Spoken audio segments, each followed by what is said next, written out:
Olá, você está de volta em mais um vídeo do canal Química Ciência Central. Eu sou João Bosco Paraíso da Silva, professor de Química. Vamos continuar no tema constante de equilíbrio e agora falar sobre como alterar este equilíbrio químico. Vamos começar depois da introdução.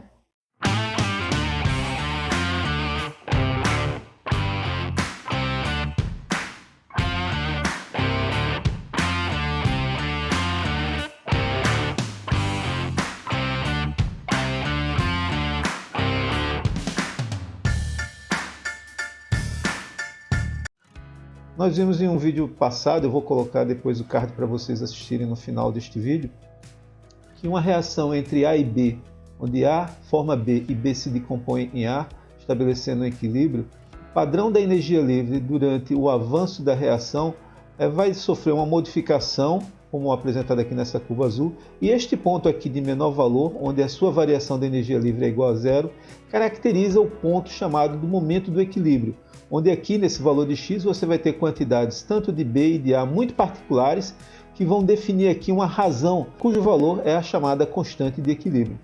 Agora, se você vem e adiciona aqui de forma extra uma quantidade de B, você vai ter uma quantidade relativa de B maior do que de A e, portanto, essa fração aqui vai ser um número Q maior do que o valor anterior de cada constante de equilíbrio. Então, a maneira do sistema responder é ele diminuir o seu valor de B, né, por exemplo, parte dele se transformar em A, para que você volte a estar nesse ponto aqui de menor energia livre.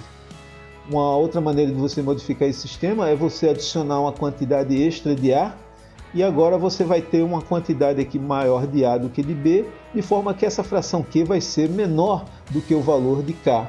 E, portanto, uma maneira de alterar o sistema para que ele retorne ao equilíbrio é A se transformar em B. Então é uma maneira de você modificar, você induzir a formação dos produtos, é adicionar uma quantidade adicional desse reagente A. Muito bem, então adicionar ou remover reagente, adicionar ou remover produto, são maneiras de você modificar o equilíbrio. Claro que se você tem uma reação em fase gasosa, naturalmente a mudança da pressão é outra maneira de você alterar o equilíbrio. E por fim, observe que da definição da constante de equilíbrio, isso aqui é a exponencial, e na exponencial vai tudo isso aqui, ó, menos ΔG da reação no estado padrão sobre RT. A gente viu isso aqui em um vídeo, que eu também vou colocar aqui o link para vocês assistirem depois. Percebemos que a temperatura ela influencia no valor de K, ou seja, o valor de K é definido para cada valor de temperatura. Portanto, se você modifica a temperatura, você vai alterar o valor da constante de equilíbrio. Portanto, recapitulando, as formas de retirar a reação do equilíbrio são adição ou remoção de reagentes, adição ou remoção de produtos, mudança na pressão e mudança na temperatura. E tudo isso, pessoal, a gente costuma dizer que isso representa perturbações ao sistema, à reação química. E essas perturbações, o que elas promovem são mudanças no valor da energia livre de Gibbs. E uma maneira de responder a essas mudanças no valor da energia livre de Gibbs é a composição da reação se modificar para tentar restaurar o valor de menor energia livre, ou seja, o valor onde o ΔG vale zero. E isso representa a essência do chamado princípio de Le Chatelier, que anuncia que quando uma perturbação externa ocorre sobre um sistema em equilíbrio dinâmico, o sistema tende a se ajustar de forma a minimizar esta perturbação. Então vamos ver exemplos para cada um desses casos para entender bem esse chamado princípio de Le Chatelier. Vejamos, por exemplo, quando nitrogênio e hidrogênio reagem para formar amônia e se estabelece um equilíbrio, a constante de equilíbrio é definida como sendo a concentração dos produtos, no caso aqui NH3 elevado a seu coeficiente estequiométrico 2, dividido pela concentração do reagente, nitrogênio, elevado à primeira potência, que é 1, vezes, aqui no denominador ainda, a concentração de H2 elevado à terceira potência, porque o coeficiente estequiométrico do H2 é 3. E aqui multiplicamos pela concentração padrão elevado ao quadrado, para que esta razão como um todo seja adimensional. Observe que o padrão da concentração molar em função do tempo é como que está apresentado aqui nesta figura. No início não existe amônia, né? Só existe nitrogênio, uma quantidade de nitrogênio para cada 3 quantidades de hidrogênio que vão reagir e seus valores vão diminuir na medida que cresce a concentração de amônia, até o momento em que isso aqui converge, né? Esses números não mudam mais ao longo do tempo. Então a gente disse que alcançou o chamado estado de equilíbrio. Bom, vamos notar o seguinte, se representarmos aqui pelas cores azul o reagente e amarelo o produto, então quando você tiver concentrações de N2 e de H2, tal que o produto da concentração de N2 vezes a concentração de H3 elevado ao cubo for igual à concentração de NH3 ao quadrado, então nessa situação, essa razão aqui vai valer 1. É isso que está representado aqui nesta figura. E agora, no momento em que você adiciona um dos reagentes, por exemplo, H2, então está representado aqui H2 por azul, ele está sendo adicionado a esse sistema. Nesse exato momento da adição, você vai ter aqui um aumento da concentração de H2, percebeu? Bem, quando isso acontece, o que é que vai ocorrer com essa fração aqui?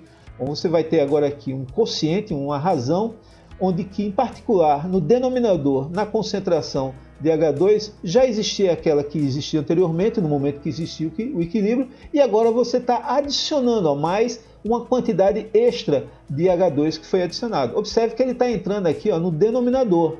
Portanto, qual vai ser o efeito disso? Vai fazer com que esta razão Q aqui ela seja menor do que o valor de K.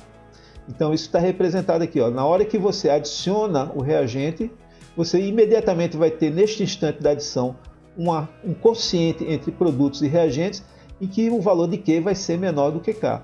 Bem, então o que é que o sistema vai fazer? Para que o valor de Q volte a ser igual ao de K, ele vai precisar crescer. Para que ele cresça, significa que aqui nessa fração, o numerador, que é a concentração de amônia, vai precisar aumentar, e aqui no denominador, a concentração de hidrogênio e nitrogênio deverão diminuir. E isso está representado tanto do ponto de vista da curva, que é uma queda da concentração de H2 a partir daí, e também uma queda da concentração de N2 e um aumento da concentração de NH3. NH3 está aqui, representa os produtos, que está representado pela cor amarela, então uma parte desse reagente que foi adicionado vai ter que se converter em produto, no caso, amônia. Vamos ver agora um outro exemplo. No caso aqui é uma reação em que a amônia está reagindo com oxigênio, formando um N2 e água em estado gasoso. Aqui a constante de equilíbrio é dada pela concentração de N2 elevado ao quadrado, concentração da água elevada à sexta potência, dividido pela concentração da amônia elevada à quarta potência e concentração de O2 elevado à terceira potência. Observe que aqui no numerador vai ficar concentração elevada à oitava potência e aqui embaixo eu tenho concentração elevada à sétima potência. Daí eu multiplicar pela concentração padrão só para que a razão volte a ser adimensional. Muito bem, vamos agora admitir que a gente vai adicionar agora um dos produtos, que vai ser, por exemplo, o N2, representado aqui por amarelo.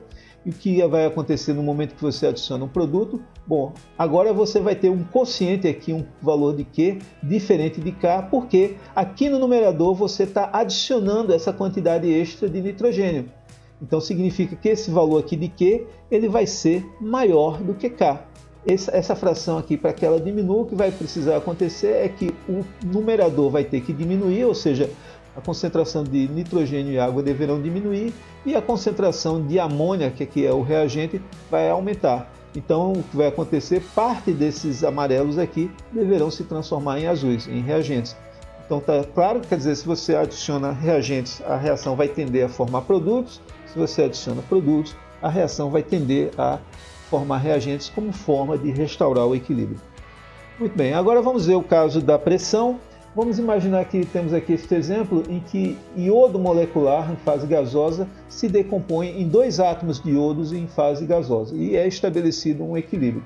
Vamos imaginar que esse iodo está aqui dentro desse cilindro fechado e, portanto, você tem aqui, por exemplo, inicialmente 1, 2, 3 moléculas de I2 e você tem 1, 2, 3, 4, 5, 6 átomos de iodo que estão em equilíbrio. E se estão em equilíbrio, a sua constante K vai ser a pressão de iodo, nesse momento que se estabeleceu o equilíbrio, elevado ao quadrado, dividido pela pressão do reagente, que é I2, vezes a pressão padrão, que vale 1 bar. Novamente, para que apenas essa razão aqui fique adimensional. Agora, repare, se você vem aqui e você modifica a pressão, uma maneira de você modificar a pressão é fazendo uma compressão ou uma expansão. Iniciemos aqui avaliando o primeiro caso, uma compressão. Então vamos admitir, por exemplo, que o volume foi reduzido à metade. Ele foi para a metade do seu valor inicial.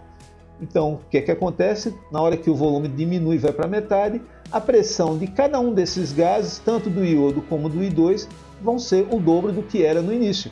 Então observe que agora nessa nova situação a gente não está mais no equilíbrio, então o que a gente pode ter aqui na melhor das hipóteses é um quociente de reação em que vai ser a pressão do iodo no momento em que houve essa redução, novamente elevado ao quadrado, dividido pela pressão do I2 quando houve essa redução, vezes a pressão padrão.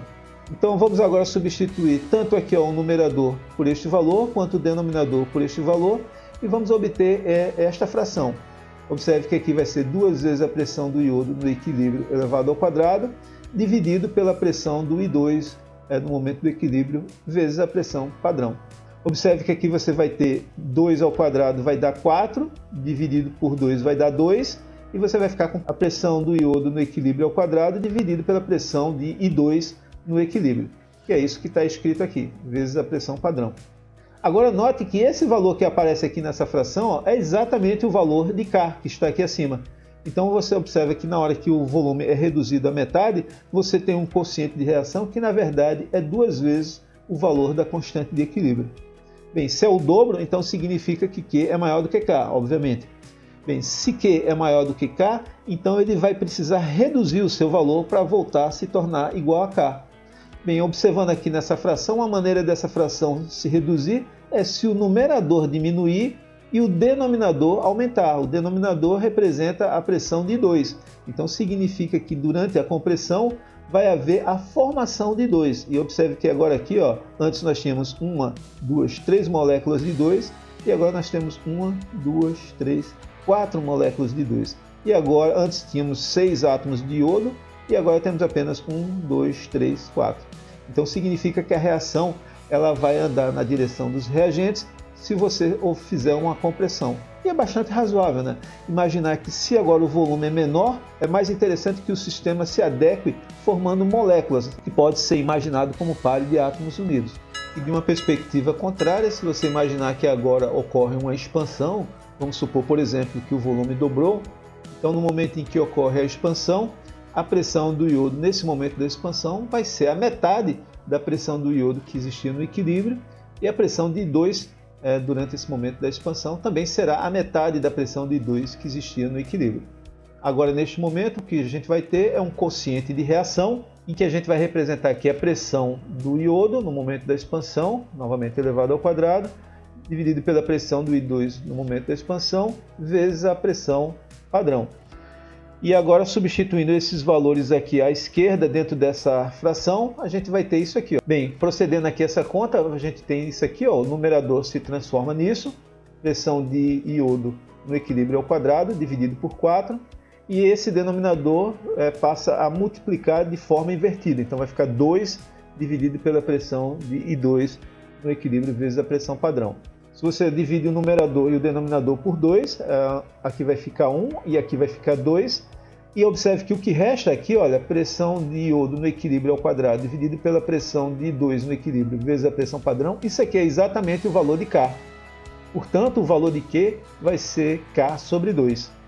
Então, nessa situação, numa expansão, onde o volume dobra, o que a gente tem é que o valor de Q é menor do que o de K. Ora, se ele é menor, ele vai precisar crescer para voltar a valer o valor K. Bem, a maneira que essa razão aqui que pode crescer é se o numerador crescer e o denominador diminuir. Então significa que na expansão você vai ter uma diminuição no número de moléculas de I2, eram 4 aqui do lado direito, passa para 1, 2, 3, e um aumento da quantidade de átomos de iodo livre, que eram 4 e aqui do lado direito passam a ser 6. Ok, mas vamos ver como que isso aqui funciona na prática. Observe, por exemplo, que na reação de formação da amônia, você tem aqui que 4 moles de reagentes, 1 de N2 mais 3 de H2, vão se combinar para formar 2 moles de NH3. Então observe que o produto amônia representa uma quantidade de número de moles menor do que a de reagentes. E nós vimos em 2 slides atrás, que quando ocorre um aumento da pressão, átomos que estão separados preferirão se juntar para formar moléculas. E foi exatamente isso que Fritz Haber utilizou como princípio para viabilizar a formação da amônia, desenvolvendo essa reação dentro de reatores com pressões elevadas, em valores iguais ou maiores que 250 atmosferas. E para avaliar o efeito da temperatura numa reação, consideremos uma reação endotérmica, que é a decomposição de carbonato de cálcio sólido em óxido de cálcio e CO2 gasoso. Bem, se houver um aumento da temperatura e se além disso o sistema estiver aberto, você vai favorecer a formação dos produtos, que será a formação do óxido de cálcio sólido e a perda de CO2 gasoso. E como consequência, o sistema vai tentar minimizar esta perturbação e vai tentar formar mais produto. Mas como o sistema está aberto, mais CO2 vai embora. Então a reação vai toda deslocada para o lado direito nessa circunstância. Bem, isso é o que a gente consegue racionalizar sem precisar fazer nenhuma abstração mais profunda, mas a gente gostaria de ter uma maneira de racionalizar do ponto de vista quantitativo quanto que a constante de equilíbrio ela depende numericamente da temperatura. Qual é a dependência matemática da constante de equilíbrio com a temperatura? É sobre isso que a gente vai tratar a partir de agora. E vamos começar com a nossa equação básica, né? ΔG da reação é ΔG da reação no estado padrão, mais RT ln de Q. Nós sabemos que no equilíbrio o ΔG da reação vale zero e o Q passa a se chamar K. Então, substituindo nessa expressão, a gente tem isso que está escrito aqui abaixo. Então, agora se a gente isola o valor de K, você vai ter ΔG passando para o lado esquerdo, vai ter o valor negativo. E se você pega RT multiplicando ln de K e passa para o lado esquerdo, ele vai passar dividindo. Então observe que para uma dada temperatura, você vai ter um valor de K. É isso que a gente está escrevendo aqui. Ó. Então para um valor de T1, você vai ter um ln de K1. Ora, o ΔG da reação, nós sabemos que é ΔH da reação menos T ΔS da reação. Portanto, escrevendo isso aqui nessa fração e dividindo por RT, você vai ter menos ΔH da reação sobre RT1, e menos com menos dá mais, T1 cancela com T1, vai ficar apenas ΔS da reação sobre R. Então, de uma forma análoga, se você agora estiver saindo da primeira temperatura e for para uma segunda temperatura, você vai ter uma equação equivalente a essa, apenas que no lugar do índice 1 você vai ter o índice 2. Então você vai ter aqui menos ΔH da reação padrão sobre RT2 mais ΔS da reação sobre R. Bem, vamos chamar isso aqui de equação 1 e 2. E se agora você opera subtraindo 2 menos 1, você vai ter ln de K2 menos ln de K1, olha, é isso que está escrito aqui. Aí do lado da igualdade você vai ter essas duas frações aqui, ó, que aparecem aqui primeiro, menos as duas frações aqui de cima. Só que como tem um menos, aqui vai entrar como mais e aqui vai aparecer um menos. Agora vocês já conseguem provavelmente notar que é possível cancelar esses dois termos e você pode reescrever a diferença entre dois logaritmos como sendo o logaritmo da razão entre K2 sobre K1 e colocando aqui menos ΔH da reação sobre R em evidência, vai ficar 1 sobre T2 menos 1 sobre T1. Ou se você quiser exprimir o valor de K2 em termos de K1, você pode tirar a exponencial aqui dos dois lados e reescrever isso aqui como sendo K2 vai ser K1 elevado a menos ΔH da reação no estado padrão sobre R, multiplicando 1 sobre T2 menos 1 sobre T1. O que essa expressão está nos dizendo é que se você conhece a primeira constante de equilíbrio K1 na temperatura T1, se essa temperatura muda para T2 e você conhece o valor do ΔH da reação, é possível calcular o valor da segunda constante de equilíbrio, K2. Então repare só, nessa expressão aqui a gente tem as seguintes situações.